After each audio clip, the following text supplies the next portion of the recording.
සුබ දවසක් ඔයාලා හැමෝටම මගේ channel එකට ඔයාලව සාදරයෙන් පිළිගන්නවා. අද මම ඔයාලට කියලා දෙන්න යන්නේ හරියටම ඇඹරැල්ල චට්නියක් හදාගන්න විදිහ. මේකට ගන්න ඕනේ නම් හොඳටම පැයිච්ච ඇඹරැල්ලා. ඉතින් ඇඹරැල්ලා ටික පොතු ඉවත් කරලා හොඳට සුද්ධ කරගන්න ඕනේ. මම නම් ඇඹරැල්ලා ග්‍රෑම් 500ක් විතර තමයි ගත්තේ. ඊට පස්සේ මේ ටික හොඳට තලා ගන්න ඕන. තලා ගත්තම තමයි ඇඹුල් ගතිය අඩු වෙන්නේ.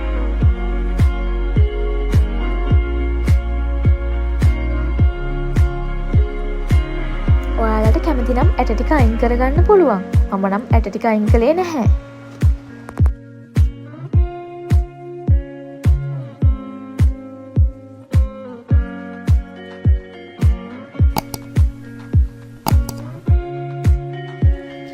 ඊට පස්සේ අපි මේ ටික හොඳට හොද ගන්න ඕනේ.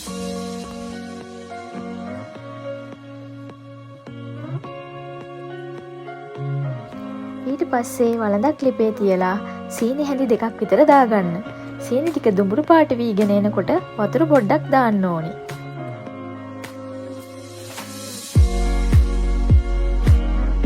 පොඩි වෙලාවකින් මේ ටික දිය වෙලා එනවා. ඒ ටිකක් දිය වෙනකොට මම මේකට සීනි ග්‍රෑම් 250ක් විතර එකතු කරනවා.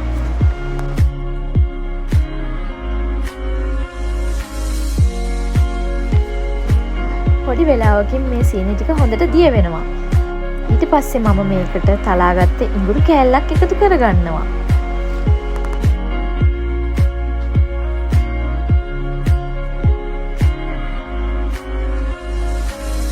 ඊළඟට මම මේකට කුරුළු එනසාල් කරාබු නැටි ටිකකුත් එකතු කරගන්නවා.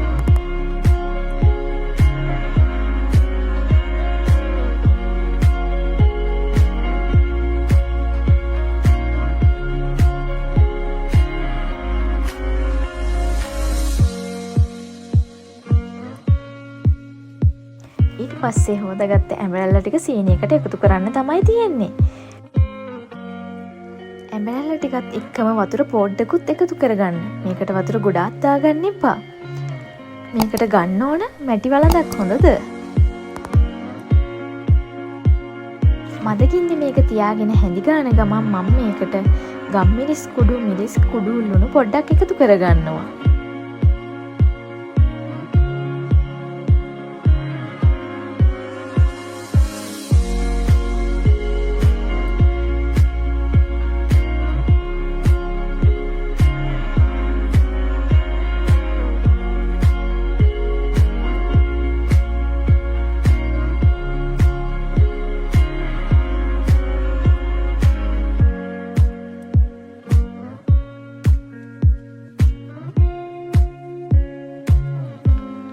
මේක අඩිය අල්ලන්න දෙන්නේ නැතුව හොඳට අඩු ගින්නේ තියාගෙන හදා ගන්න ඕනේ.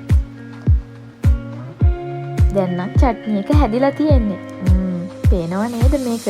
රස පාටයි.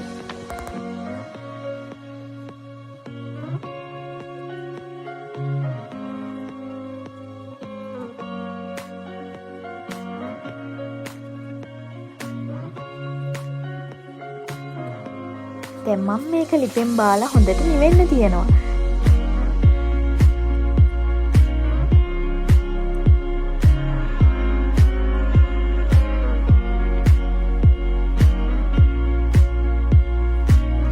නිවුණට පස්සේ මේක ජීවාණුහරණය කරපු භාජන වලට තමයි දාගන්න ඕනේ.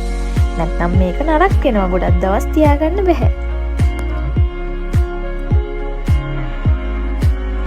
ස්වයං ව්‍යාපාරයක් විදියට කරන්නත් හොඳයි. ඔයාලත් හදලා බලන්න. මේක මාරම රසයි.